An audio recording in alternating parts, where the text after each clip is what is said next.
In today's video we're going to go through and make an Adirondack chair out of pallet wood.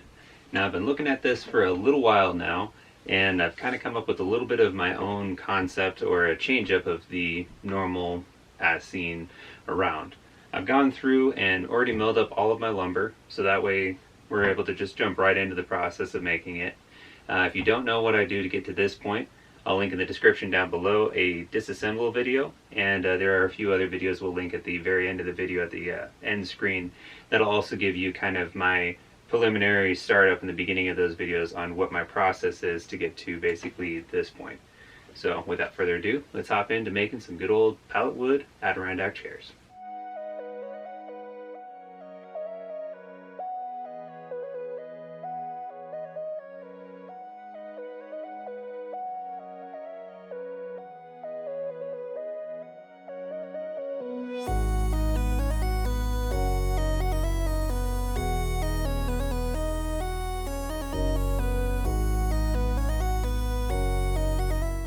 So what I've gone through so far and done is I have cut my slats at 20 inches across.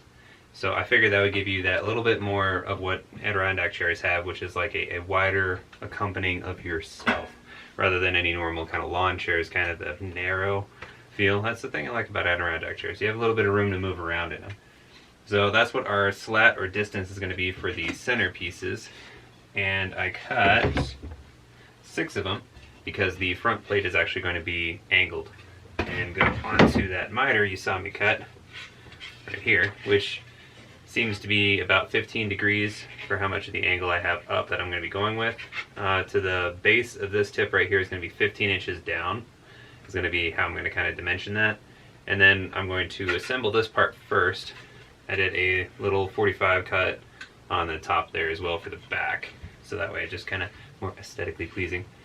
The other thing I'll do eventually too is I'm going to chamfer these edges with just a little bit of sanding, so that way as you move it around or drag it on the ground, it doesn't actually split or break your ends off. So you can just kind of go through and do just a nice little sanding around everything and just chamfer that edge all the way around. It'll save the wood, it'll save the entire project from splintering and becoming, you know, something you have to replace down the road. So I'm going to go through, mount those boards up. I figured that if I were to take the cutoff of each of the pieces, that would be the spacing that I would use to just give myself a rough estimate. So we'll go through, mount that up, and continue on.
Alright, we're going to go through kind of a little bit of a vlog style here so I can kind of give you a rundown of what I've done. I did more of a time lapse. This way you would have a bit more of a general overview, so we'll kind of go into a little depth here. So I mounted screws into the top up here, and I also glued each of the joints. I did 3 in the back here, as you saw in the time lapse. I did multiple screws along the back here, so that way each one of these are braced into this 2x4, which is supported across and glued. Each one of these has been glued, pin nailed to be held in place, and then screwed. I did 4 screws going the length of the 2 2x4s, so you can kind of see up underneath here. Each of those are very strong. I did just pin nails on top with the glue since everything's going to be a downward pressure, not necessarily a back and forth. If I do feel this gets loose or something, I can always run a screw into these just like I did in the backboard. This back panel here is glued and has a long lag screw going to about probably here on the back here. I had chamfered off by doing a little bit of a sanding on the corners, but I also did a 45-degree cut or a miter, and then I sanded this a little bit flat, same over there, and kind of chamfered the edges underneath. Under here I chamfered edges as well, so that way there's less likelihood as this gets drug across the yard or around here at all. That's not going to cause a split that runs up the front of face of this. And this just kind of cracked me up. There's a little tiny like heart, so I just felt like that had to be kind of front and center.